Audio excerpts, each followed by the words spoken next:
حضرت سالبہ بن عبد الرحمن میرے کریم محبوب علیہ السلام کے صحابی ہیں، غریب ہیں۔ غربت بڑی اعلیٰ چیز ہے، ہاں غریبی بڑی نعمت ہے، یہ آزمائش ہے، اس میں کوئی شک نہیں، لیکن قیامت والا دن پتہ چلے گا جب غریب چھلانگ لگا کے جنت میں داخل ہو جائیں گے۔ اور امیر تو کھڑے ہیں نا، میرے نبی پاک نے حضرت عبد الرحمن بن عوف کو، حضور صبح صبح اٹھے تو نبی پاک کی آنکھوں میں آنسو تھے، فرمایا میرے عبد الرحمن بن عوف کو بلاؤ۔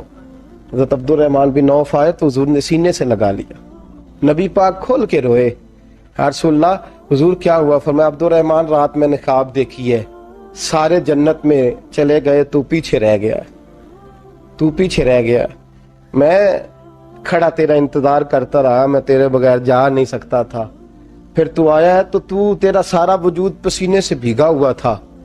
حضرت عبد الرحمن بن عوف تڑپ کے روئے، قدموں پہ سر رہا، حضور میری غلطی۔ فرمایا یار تیرے پاس مال بڑا ہے، تجھے حساب دیتے دیتے لیٹ ہو گئی، تیرے بیگ کھل گئے، تجھے حساب دینا پڑ گیا، تو لیٹ ہو گیا، میں پریشان ہو گیا۔ حضرت عبد الرحمن ابن عوف نے 100 گھوڑا مال اوپر رکھ کے حضرت عبد الرحمن نے حضور کی بارگاہ میں پیش کیا، کہا یا رسول اللہ یہ۔ اور پتہ ہے ایک دن کیا ہوا؟ ایک دن سرکار کے وصال ظاہری کے بعد حضرت عبد الرحمن ابن عوف نبی پاک کے گھر کے دروازے کے باہر آ کے بیٹھ گئے اور یوں سر کو پکڑا ہوا ہے، رو رہے ہیں۔ حضرت ام سلمہ حضور کی زوجہ باہر آئیں، کہا بیٹا عبد الرحمن کیا ہوا؟ جب پوچھا کیا ہوا تو اور کھول کے روئے، کہا کیوں روتا ہے؟ کہا اماں جی جب تک میرے محبوب حیات ظاہری میں تھے مجھے بتاتے تھے یہ مال نہ کما، یہ کم، میں حضور سے بات کرتا تھا تو حضور روک دیتے تھے، اب مجھے ظاہراً بتانے والا کوئی نہیں، مال کے ڈھیر لگ گئے ہیں، آج حساب کرنے بیٹھا ہوں تو حساب نہیں ہو رہا، سوچتا ہوں اگر میں پھنس گیا تو مجھے کون اس سے بچائے گا؟ آپ محبوب کی زوجہ ہیں، میری ماں ہے، میں آپ کے پاس آیا ہوں، اماں جی مجھے بتائیں میں کیا کروں؟ تو حضرت ام سلمہ بھی رو پڑی، کہنے لگے محبوب تھے، میں کہاں ان کی ترجمانی کر سکتی ہوں، میں نبی پاک کی ترجمانی کیسے کروں؟ کہا اماں جی خدا واسطے مجھے کوئی حکم دے دیں، مجھے لگتا ہے عبد الرحمن برباد ہو جائے گا، ہلاک ہو جائے گا، خدا را مجھے کچھ بتا دیں، اتنا سارا مال ہے میں کہاں اس کا حساب دوں گا، مہربانی فرمائیں، یہ تجارتیں میرے گلے پڑ رہی ہیں۔ حضرت ام سلمہ کی جب منت کی تو فرمانے لگی جا بیٹے آدھا خیرات کر دے۔ کتنا؟ 2.5% نہیں، کتنے فیصد ہے؟ 50%، 50%۔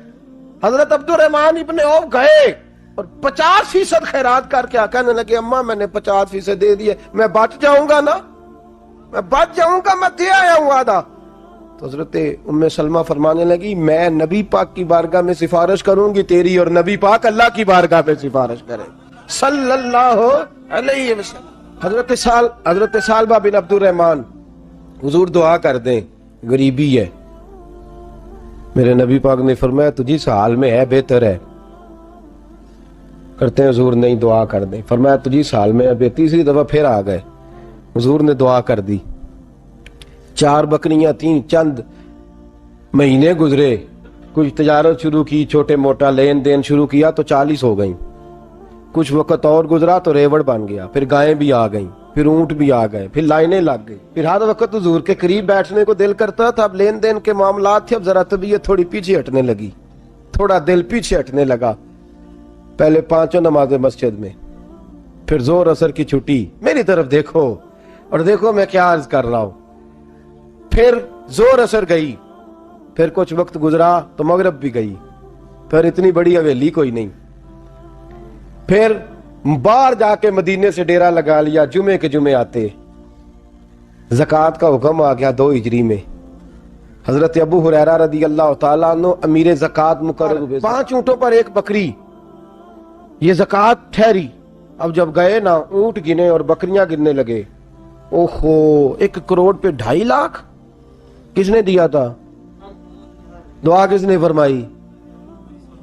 اوہو اتنا، میرے پیسے بینک سے میسج آ جائے گا اتنے کم ہو گئے، اوہو بڑی مصیبت بنے گی، میرے تو خوشی ہوتی ہے جب آتے ہیں تو یہ اب یہ والا میسج بھی چلے گا کہ اتنے مائنس ہو گئے، توبہ توبہ، پریشانی لگ گئی، بڑی طبیعت، انکار نہیں کیا، کہنے لگے حضور سے جا کے عرض کرنا میں خود آؤں گا، اور جہاں محبوبیت ہو وہاں اتنے لفظ بھی بے ادبی ہیں، وہاں ٹھہر جاؤ، سوچتا ہوں، سمجھتا ہوں، غور کرتا ہوں، یہ جملے بھی وہاں توہین ہوتے ہیں۔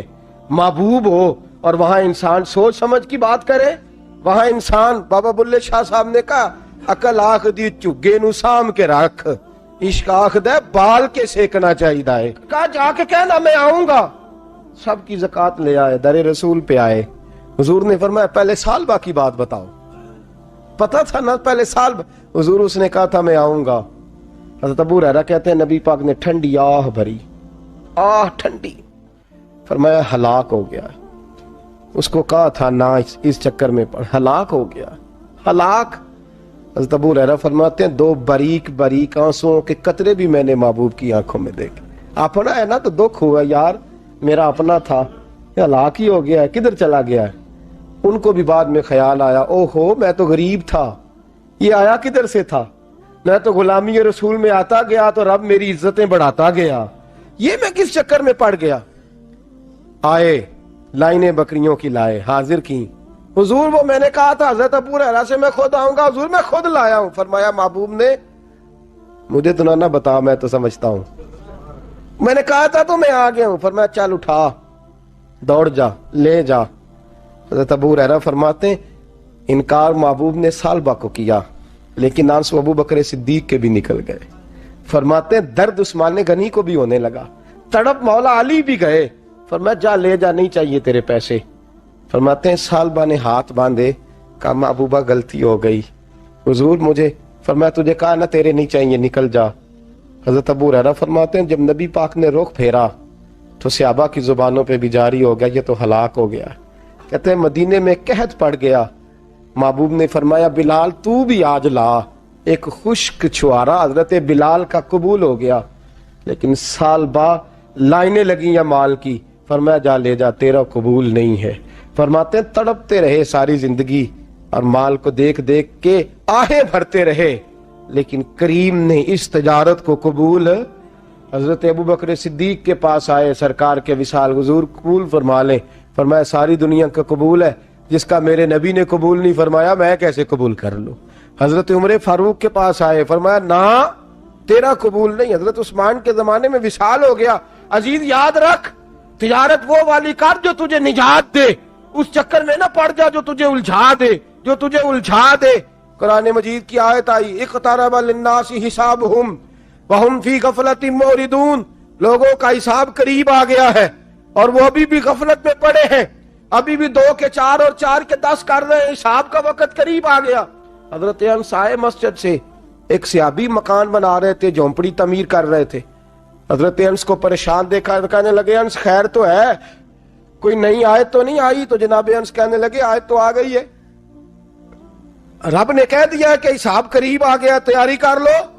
جھونپڑی بنا رہے ہیں، محل نہیں، جھونپڑی بنا رہے تھے، ابھی دیوار کچی مکمل نہیں ہوئی تھی، ہاتھ جھاڑ دیے صحابی نے۔ ادھر رخ پھیرا تو حضرت انس کہنے لگے کہاں جا رہے ہو؟ کہنے لگے بھئی میں حساب نہیں دے سکتا، میں مصطفیٰ کے پاس جا رہا ہوں، میں نے نہیں دیوار بنانی، بس بھئی میری اس دور سے بس میں کوئی نہیں حساب دے سکتا، میں کمزور ہوں۔ میرے رسول کائنات صلی اللہ تعالی علیہ وسلم نے، میرے دوستو تجارت کرو لیکن اس کو عبادت سمجھ کے کرو۔ اگر تمہیں چوک وہاں دکان پہ بیٹھے خدا بھول جاتا ہے اور سودا کرتے وقت رب رسول کی باتیں تمہیں بھول جاتی ہیں، تو پھر تو تم وانتم موردون میں ہو، پھر تو تم غافل ہو۔